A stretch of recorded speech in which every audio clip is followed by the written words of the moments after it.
ചേർത്തലയിൽ ടോറസ് ലോറിയും കാറും കൂട്ടിയിടിച്ച് 2 യുവാക്കൾക്ക് ദാരുണാന്ത്യം. തണ്ണീർമുക്കം വയലാർ സ്വദേശികളാണ് അപകടത്തിൽപ്പെട്ടത്. വിവരങ്ങളുമായി ഫൈസൽ ചേരുകയാണ്. ഫൈസൽ, എങ്ങനെയാണ് അപകടമുണ്ടായത്? എന്താണ് സംഭവിച്ചത്?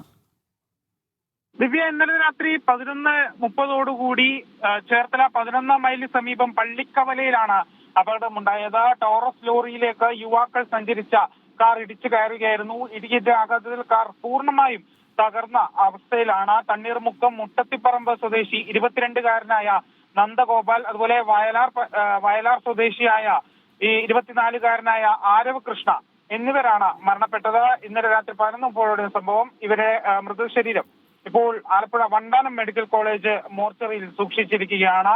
ഏതായാലും ഇടിയുടെ ആഘാതത്തിൽ കാർ പൂർണ്ണമായും തകർന്ന ഒരു സാഹചര്യമായിരുന്നു ഉണ്ടായിരുന്നത്. ദിവ്യ, ശരി. ആലപ്പുഴ ചേർത്തലയിലാണ് ദാരുണമായ സംഭവം